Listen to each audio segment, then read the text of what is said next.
You may have heard of survival of the fittest, but these survival stories go beyond anything you could measure.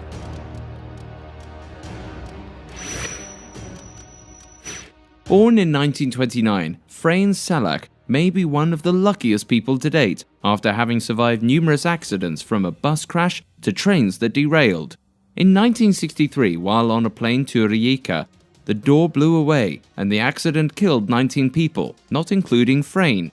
And he also survived a bus crash in 1970 when the vehicle plunged into a river, resulting in 4 casualties. With a change in luck, he went on to win a $1 million lottery in 2003.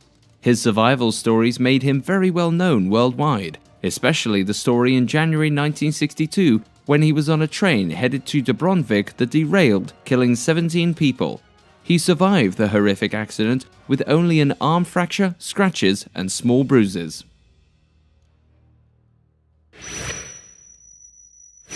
Vesna Vulovic was able to survive a plane crash from a 33,000-foot descent and holds a Guinness World Record for longest fall without a parachute. Vesna was a stewardess in Yugoslav Airlines that departed Copenhagen on January 26, 1972 for Belgrade. When the plane took off, the crew discovered a bomb planted in the cargo section by a group called Ustaš Croatian. Vesna sat on the plane's tail, and the fall resulted in Vesna breaking her legs and 3 vertebrae, which paralyzed her lower body, and she fractured her skull. With treatment, she was able to walk again. On December 26, 2004, Maria Bellon, a doctor from Madrid, Spain, and her family were vacationing at the Orchid Resort Hotel in Thailand. While lounging by the pool, Maria heard a roar and shouted at her eldest son Lucas to get in the pool.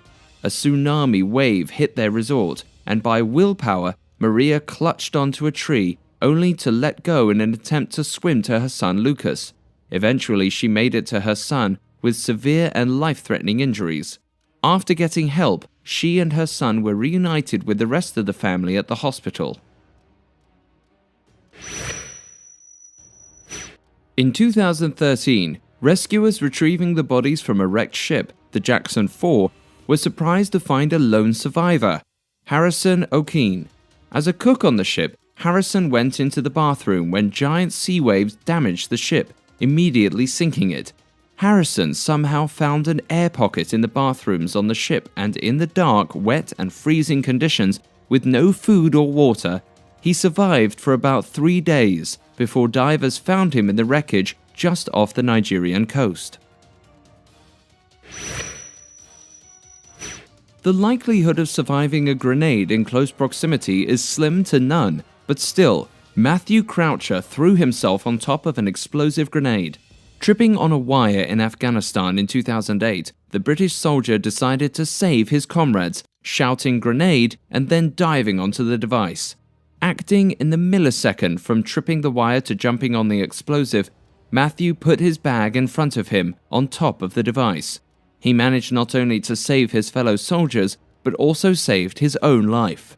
His act of bravery earned him a bloody nose, a headache, and a George Cross Award for gallantry. In April 2013, a garment factory collapsed, with over 1,000 employees perishing in the worst industrial accident in recent history of Bangladesh. 19-year-old Reshma Begum was pulled from the rubble after spending 17 days stuck in the wreckage. Reshma stated she could smell the fires, dust, and eventually the decaying bodies of friends and co-workers. She kept on banging on the wreckage, hoping someone would finally hear her. Luckily, she was heard, and rescuers uncovered the small space within the destruction she had sheltered in, living off biscuits from the lunchboxes of colleagues and rainwater. In one of the worst natural disasters in recent memory, claiming thousands of lives, a tsunami hit the coast of Japan after an earthquake. This tsunami left in its wake destruction that was described as unimaginable by the crews from around the world who came in to rescue any survivors. As they found body after body but no survivors, rescuers became discouraged. Hope was restored when they discovered a 4-month-old baby in the debris. Her cries alerted them, and after digging her out, they found she had no injuries and were able to reunite her with her family.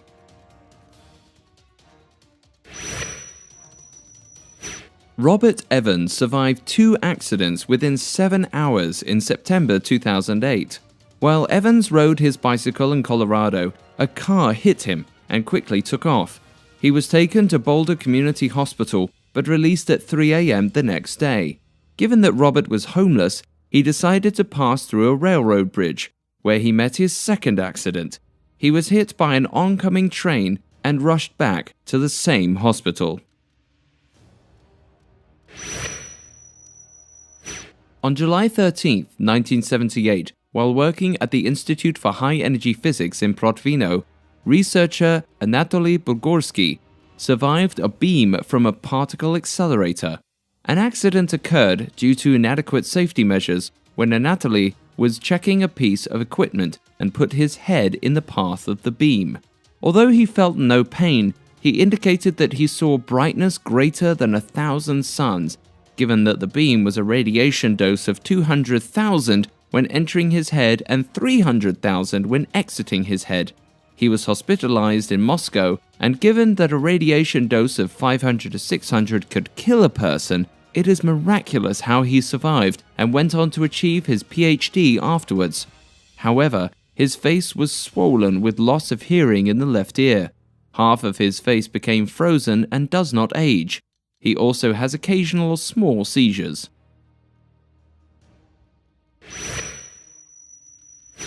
In 2003, Aaron Ralston thought he was just going to spend the day canyoneering in the Blue John Canyon in Utah. But his one-day outing became a 5-day ordeal when his arm became trapped against the canyon wall by a dislodged boulder. With only a little food and water and no hope of rescue, he realized the only way to get free was to amputate his own arm with a dull multi-tool. His experience was so nerve-wracking that the film 127 Hours with James Franco was made to portray his unbelievable survival. In 1954, Anne Hodges survived a meteorite that crashed into her home in Alabama. She luckily survived the crash and only had injuries on the arm and hip. After the meteorite crashed through her roof, the grapefruit-sized meteorite was taken by the Air Force. However, her husband Eugene sought legal intervention to get the meteorite back. Anna went on to donate the 8.5-pound rock to the Alabama Museum of Natural History against the wishes of Eugene. Blinded by a sandstorm, Olympic pentathlete Mauro Prosperi became lost in the desert of the Sahara during the marathon. One of only 80 runners with just a compass, a map, and a flask of water, after a violent sandstorm completely changed the landscape and landmarks around him, he realized that even with his compass, he could not find his way to the next race checkpoint. Realizing how dangerous his situation was, he immediately started to pee in his own water supply to increase it. Finding a shelter, he mixed his urine with food rations and drank the blood of bats to survive. Mauro survived 9 days in the desert hunting for lizards and snakes until a young girl spotted him. Phineas Gage, a railway worker in September 1848, carried out dangerous experiments by placing gunpowder in a hole, putting in a fuse and sand, and then fitting it down with a tremendous tamping iron. Disaster struck when the gunpowder became ignited and the piece of iron blasted through his left cheek, exiting through the top part of his head, only to land 30 yards away from the scene. However, he was able to walk within a few minutes, but he developed fungus in his brain and 8 ounces of pus were extracted from his scalp after a few weeks. He suffered damage to his frontal cortex, which denied him reception of social inhibitions that made him engage in antisocial behavior. When he passed away, his skull and the metal bar were preserved and placed in the Warren Anatomical Museum in Boston. Many people might want to be in the Guinness Book of World Records, but maybe not for the reason Roy Sullivan got in. Surviving lightning strikes on 7 different occasions, Roy lived to tell his tale of electrical attraction. In 1942, the first bolt of lightning struck his big toe, and the second occurrence took place in 1969, where he was struck unconscious with burned eyebrows. A year later, the third one hit him in his left shoulder, and 2 years after, lightning set his hair on fire, followed by another hair-burning strike in 1973. Next, in 1976, the lightning bolt damaged his ankle, and the final one hit in 1977. A lightning strike sent him to the hospital with burns on his stomach and chest. Oddly enough, he survived all of those lightning strikes, but died from a self-inflicted gunshot to the head. Hey guys, thanks for watching. Make sure to like and subscribe.